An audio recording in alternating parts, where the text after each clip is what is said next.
All right, so there you go. Joe Mazzulla's thoughts is, again, the Celtics getting the win. And obviously being asked about keeping the Cavs to just 105 points in this one, Eddie. And also talk about the defense. They held the Cavs to under 40% shooting from the field, actually tied for their season worst for Cleveland. I know the defense connects to the offense. That's what you always say. What did you see defensively from the Celtics in this one and their ability to limit Cleveland in their looks?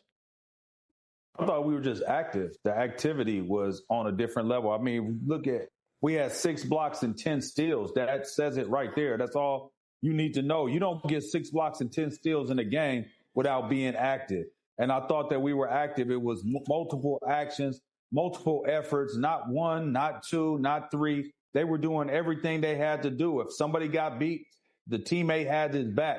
And so I just felt like they came out. It was one of them games. These are one of those games. I said that from the beginning. These are those games that you come into and you're like, hey, I know you might have the better record, but let me let y'all know who we really are.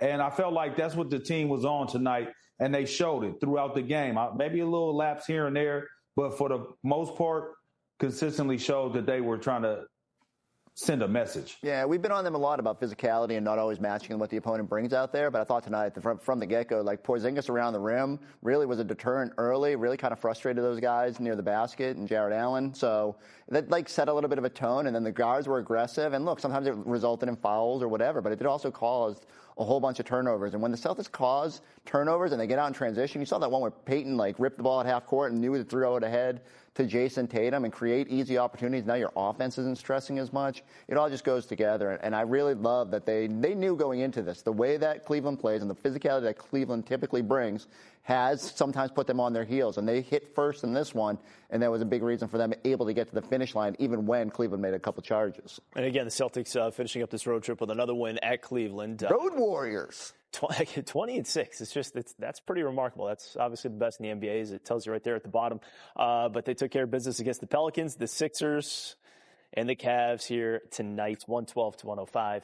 Your final score. We're going to hand out a Tommy Award coming up in just a bit. Plenty more to get to as Celtics Postgame Live takes a break. We're right back after this. Celtics Postgame Live is the name to know when the drains don't flow. Third quarter ball movement here leads to the Peyton Pritchard 3, which gave the Celtics a 9-point lead in that moment. Now look at it. Your drain of the game. Peyton Pritchard in the bench coming through for the Celtics in this one. Pritchard had 3 threes, but Eddie, in general, and Joe Mazzulla was asked about it and just the impact that they had. What did you see from the 4 guys coming off the bench in this one and how they were able to help the Celtics get this win? Energy and hitting shots when they need to and getting rebounds when they needed to. Think about it. Well, Sam Hauser had only 3 points on the night, I believe. But Peyton Pritchard, think about his offensive rebound there late in the game. That was a big-time offensive rebound for us at that time, where we took a shot, we miss it. And if Cleveland gets that, then the game could get a little dicey. But he was able to get that rebound. Luke Cornett in 12 minutes, again, he only got 4 points. We're not looking for him to score for us. 3 rebounds, 3 assists, and 1 steal. He's given us great minutes. And so when I look at the bench coming in and the way they played tonight, they were energized. I think this team overall was energized. This was one of those ones. I always say that. Certain games have a little bit more juice to them than other games, and this is definitely one. This was one of those games where they wanted to show not only the starters, but not only Cleveland. They wanted to show like, hey, look, don't forget who we are. We're the defending champions. I know your record is better than ours right now, but y'all going to have to go through us. We're not going through y'all. And Eddie's being a good teammate because he left Al Horford off for me because Al had probably the best game of his season this year. You sometimes worry, shot hasn't been falling, but just when you're getting a little bit pessimistic, Al went out there, not only a season high in rebounds, but he hit 3 big 3-pointers as part of this night. Felt like he was just really everywhere in the moments that needed it. You saw that touch pass to get Peyton Pritchard the open look on the 3. I just feel like this is what Al's going to do. He's going to have a little bit of fluctuation during the regular season. It's what happens when you're 38. But when the games matter, Al just locks into a different level. He's going to be ready for the playoffs. He's going to be ready for the pacing of the playoffs when you get that day off between games, when you're feeling good about stuff. And so I mean, look, there's still another level he can go to with his shot making, and I'm sure he's frustrated by that, but I thought it was phenomenal tonight. Yeah, you bring up some of the numbers, too. I mean, the first time in double figures since the middle of January. You saw at the bottom of the screen there, most points he's had since late December. It's the second double-double he's had this season.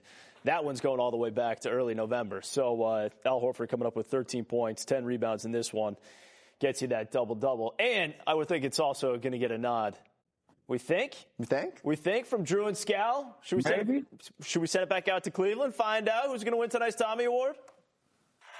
All right, Scal, full performance for the Celtics, knocking off the team with the best record in the NBA. Who's getting the Tommy Award? I'm going to the bench because the bench is how we won this game. And Al Horford, right from the beginning of this game, whether it becomes the shots, the spacing, the sacrifice that he made, and I know he was banging down shots, he was rebounding, his defense was excellent, but Al Horford, I thought, was a difference maker. Right away, I think the first half, 11 minutes with a plus 19. And throughout this game, obviously confident. Look at the defense on Donovan Mitchell. Not an easy guy to cover. Al Horford confidently again, drives the ball, moves it, and knocks down that big shot from Derek White. So because of the things that he did, his plus minus, his impact on winning, Al Horford wins the Tommy Award. It's his first double-double since early November, almost 3 months between those for Al Horford and his third career one off the bench. 3-0 road trip for the Celtics. Now we're going home. Talk to you Thursday against Dallas.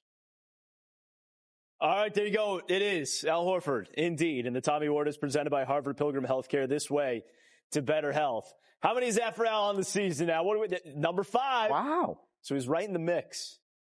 5th Tommy Award for Al Horford. Celtics have won 4 in a row.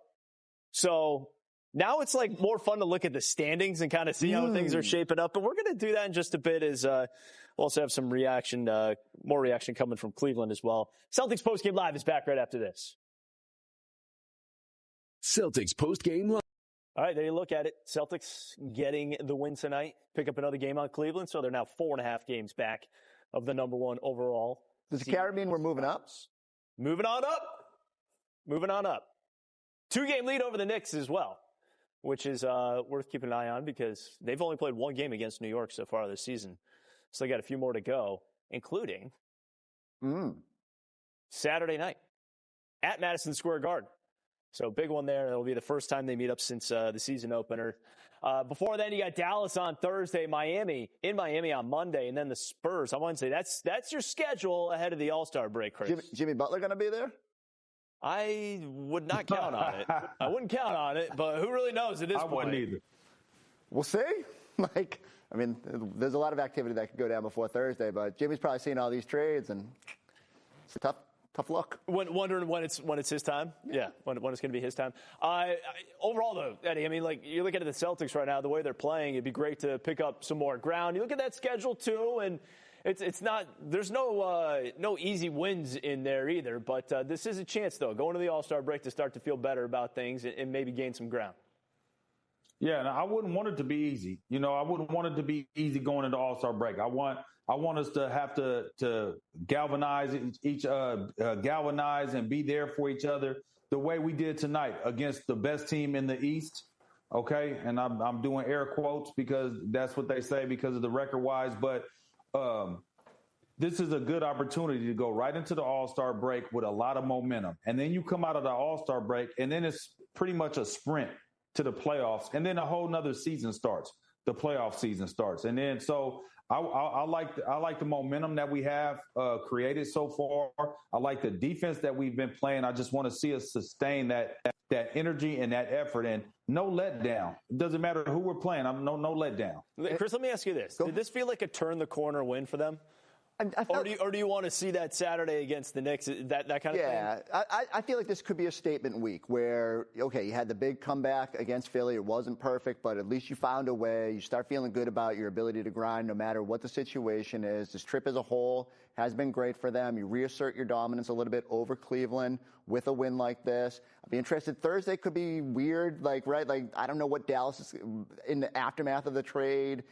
So maybe they have some new pieces out there. Maybe they're energized a little bit by the change, and they have to kind of bring it a little bit on a national stage. And then you go through to Saturday, and it's another chance for the Celtics to say, hey, Knicks, you got a little close to the heels here. but reassert where you stand in this conference. And then like everything else will kind of take care of itself. The trade deadline will dictate how the rest of those games will look into the break. Wemby will be a challenge, obviously, and De'Aaron Fox now there. So they just got to continue to bring it. And then you kind of catch your breath at the All-Star break and see how the second half looks. But I do hope if they take care of business this week, they will at least put themselves in a position where they can make a charge for that top seed, even though I still think it's very much an uphill climb because of the fact that your schedule is tough. It is. And again, they do have Dallas on Thursday. And before that game, we're going to know where everything stacks up in the league because you got the NBA trade deadline again coming.